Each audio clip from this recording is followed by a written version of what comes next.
make the, and even less about how to make them smart when we talk about the development of artificial intelligence and internal security. You're a very forward-thinking architect, Mr. Vanderwey. Will you please give us some specifics about how to make buildings more healthy? I know I am frustrated by the Russell building because I can't open my windows. I just want to open that window for some reason. Would you just talk about that a little more?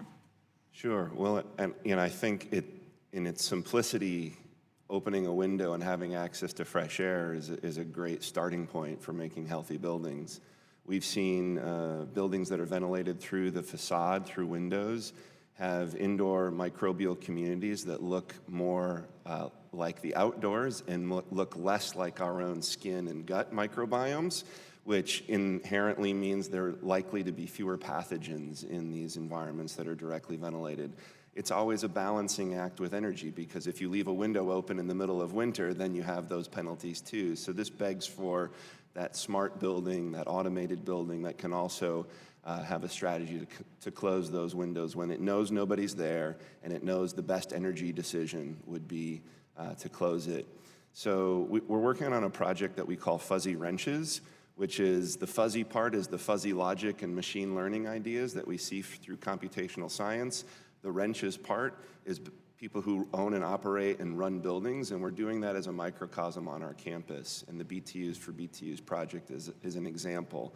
So we're trying to empower the folks who operate buildings with some of the capabilities that some of our scientists in our data science initiative have with fuzzy logic and machine learning.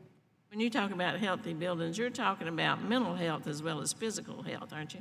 Yeah, definitely. In fact, we look at some of the declines in life expectancy, and the root is often mental health concerns.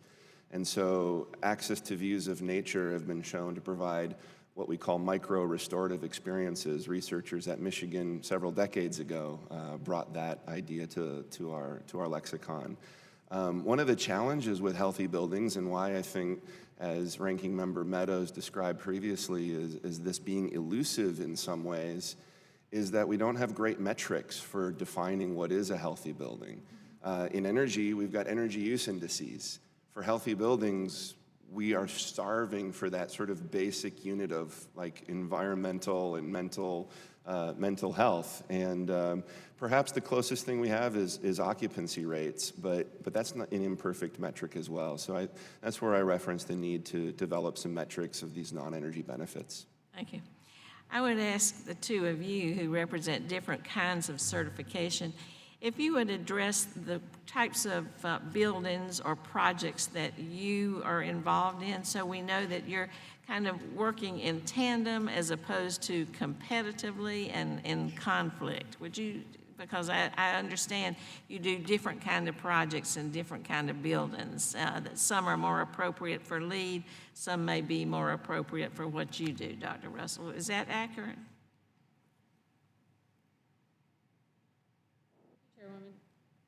Thank you, Chairwoman. There are, I can speak to LEED and let Mr. Russell speak to Green Globes, but LEED has many adaptations now. I believe we're over 20 adaptations for different building types. So a wide range from, certainly we started with office buildings, but now we have customized rating systems for things like data centers that can be large energy users. Things like museums have been certified under LEED. Certainly, green schools are a major element that we've used, as well as residential of all sizes. So we've been really adapting and getting market feedback, and over the last 5 or 6 years, creating those specialized systems to meet a full range of building types. We typically do actually very similar type buildings. It's just the way we address them is probably a little bit different in that for Green Globes, the main way that we deal with the different types of facilities such as warehouses, data centers, VA hospitals, and things like that, we use a lot of our not applicable type criteria. And so the main Green Globes criteria covers all the important aspects. And then working with the assessor, we determine, for example, if a certain aspect would not be applicable to a warehouse, we use the NA so that those features do not impact the overall score rating, and the building still gets the sustainable criteria that it's actually earned. So. Thank you. Thank you, Madam Chair.